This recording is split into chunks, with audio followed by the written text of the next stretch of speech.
Dr. D. Madhavi. Today my topic of discussion is sorting. Sorting, bringing order to the world.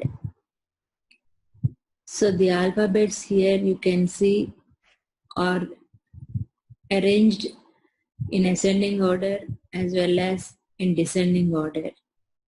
So initially the alphabets are not in an order, they are in a jumbled manner, and we are going to put all the alphabetics in ordered form. So bringing order to the world. The wish for order is pretty old, and there are as many reasons as there are things that could be sorted. The main reason for sorting is the fact that finding can be much faster when one can rely on an order. Sorting is the main condition for effective searching. This is true for stores as well as dictionaries. In this session, sorting is restricted to the sorting of data records. It does not matter whether the records are stored in the fast random access memories or on disk. The functionality of the algorithms stays the same. Additionally, we require that the data records have all the same length and structure, and they should be stored as a list. The structure of records is of no importance for us. We only have a look at the key, which is that part of the data record by which the records are sorted. In olden days, when storage was very expensive, the memory needs of an algorithm were of importance, and algorithms that could work in place were favored. In place means the array with the data was given to the procedure or function doing the sorting process, and the sorted data which was returned as output will be stored in the same array. So the same array will be served as input as well as output storage. So this is called in-place sorting. Nowadays, it is much more interesting to have the possibility to select the behavior depending on the wish to later use the data again in their original order. When checking the usability of an algorithm, the following criteria are of importance. Is the algorithm able to handle the sorting key? Is there sufficient memory available? Is the algorithm faster than alternative ones? Is it possible to implement the algorithm in the wanted programming language? So these are the important criteria. In simplified manner, one could say that sorting is based on some elementary operations like selecting and inserting, interchanging, spreading and collecting, distributing, etc. Definition of the problem. When a child sorts its toys, all blue things go into one box, all yellow ones into another box, and all red ones into a third box, and all others into box number 4. we see that the criteria for sorting must not be numerical. They must only be distinguishable. Therefore, we have to introduce another restriction. When comparing the elements of a list, it must be possible to tell whether element A is smaller, of same value, or bigger than element B. When sorting colored toys, we have to number the colors, making a numbered list, or we could use the wavelength of the colors. When comparing numerical values, we normally work with built-in functions. The compiler will automatically know how to treat the statement if A greater than B, depending on the definition of the variables.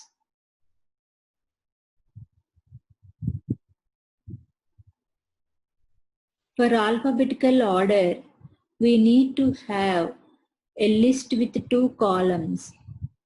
In the first column, we have the number of the row, and in the other column, we have the interpretation.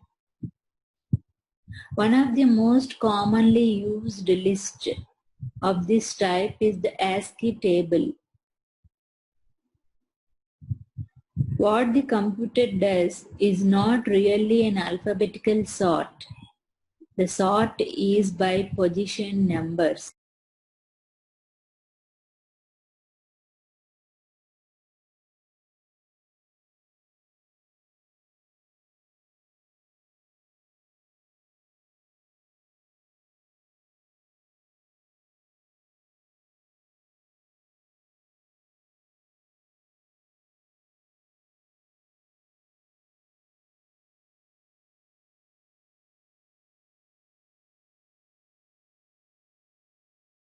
Indirect sort.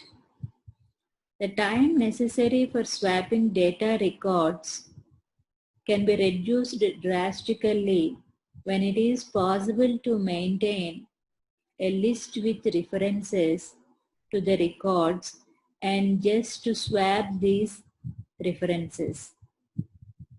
After the sorting, the array with the data records is still untouched, but in the array with the references, we have the numbers of the data records in such a way that when rearranging the data records following these numbers, the data records will be sorted.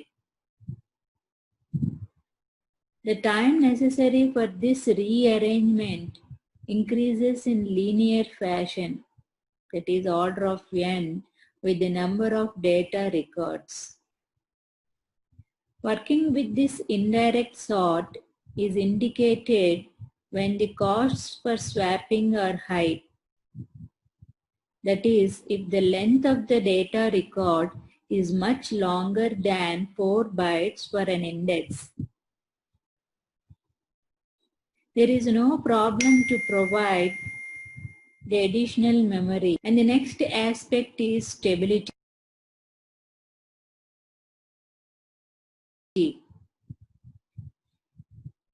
In applications, it happens frequently that data records have to be sorted by more than one criteria. For example, if we have a list with addresses and we want to sort it by second name and within the second name by first name, a sorting algorithm is called stable when such a list is sorted first by first name and then by second name, and every block with identical second name is still sorted by first name. A stable sorting algorithm does not destroy the results of previous sorts. With algorithms that are not stable, there is much more effort involved for getting the same result. First, the list has to be sorted by second name, and then all the blocks with identical second name have to be detected and sorted by first name. Sorting algorithms are playing an important role in computer science, and during the years a lot of algorithms were developed. A classical way to make up groups of algorithms is to distinguish whether they are comparison based or not. Since most algorithms of the last type were very limited concerning their use, this means usable or exotic. There are different types of sorting algorithms like bubble sort, insertion sort, merge sort, quick sort, radix sort, and so on. So many sorting algorithms exist. And these are categorized as iterative sorting algorithms, recursive sorting algorithms, non-comparison based algorithms, and properties based on properties of sorting also they can be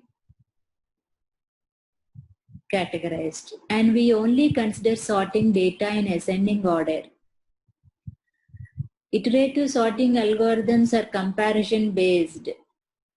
So under that category we have three popular sorting algorithms. They are selection sorting, bubble sorting,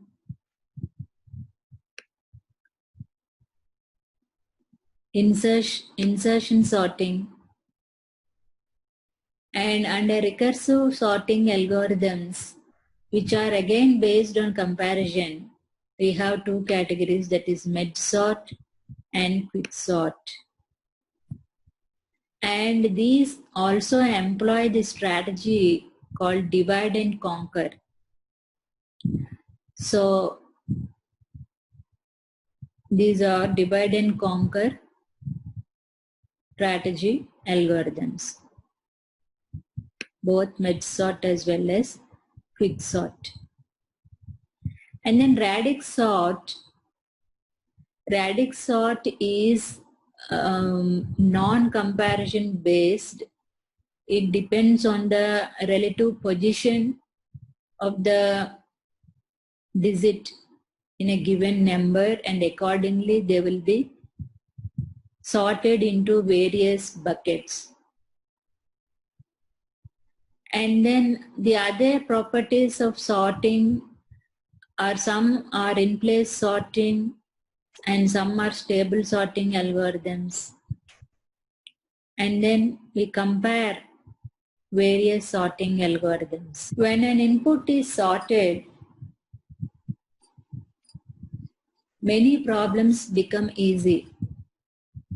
Searching, finding minimum element in an array, finding maximum element in an array, finding the kth smallest element in a given array, and so on.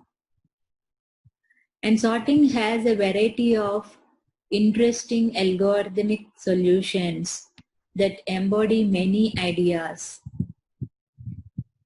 So comparison versus non-comparison based.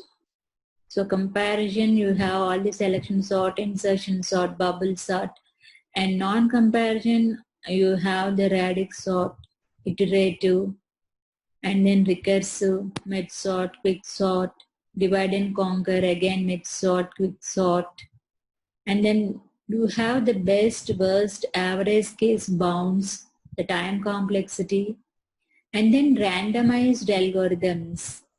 So in randomized algorithms, you can shuffle the input order before sorting, or you can generate the input using a random function, a random number generator, and get some random numbers and then apply the algorithm.